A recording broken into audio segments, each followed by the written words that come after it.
Hey guys! Welcome back to the laboratory. In this video, we are looking at Newton's second law of motion. By the end of this video, you should be able to recall Newton's second law of motion, determine the factors that affect the acceleration of an object, and calculate the different factors that affect acceleration. So, let's go!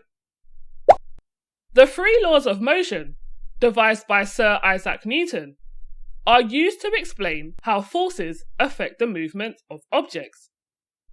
The second of these laws states that the acceleration of an object depends on its mass and the force acting on it. Remember that the acceleration of an object is a measure of the rate at which it changes its velocity. So, in other words, the change in an object's velocity is determined by the object's mass and the force it experiences.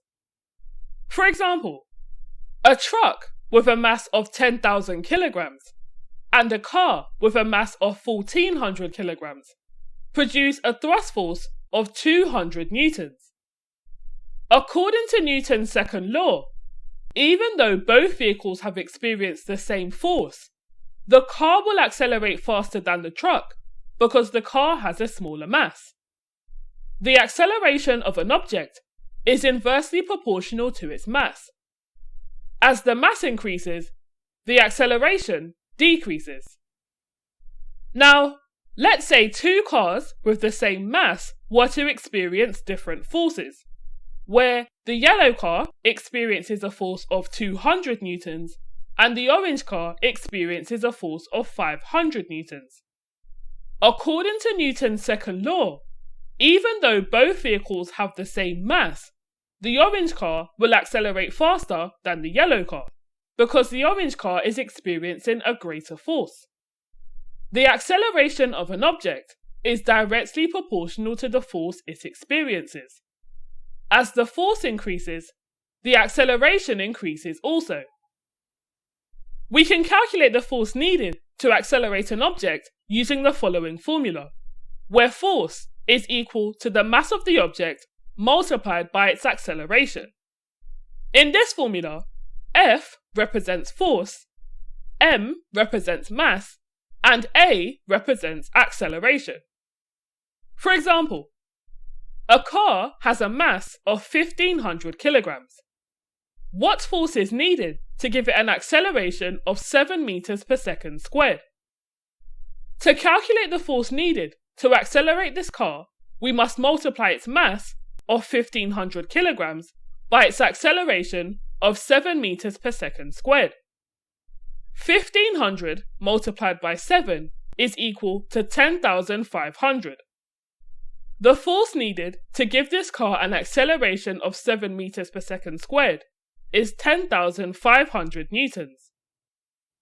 Here's an example of an exam-style question that I'd like for you to attempt to test your understanding of the content covered in this video. Pause the video and take your time to work it through. Press play once you're ready to check your answer. The figure below shows a graph of acceleration against force for 3 trolleys of different masses that are pulled along a runway. Describe how the graph shows that trolley R has the greatest mass.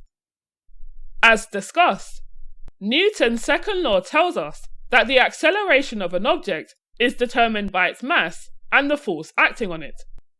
When the force increases, the acceleration increases, but when the mass increases, the acceleration decreases.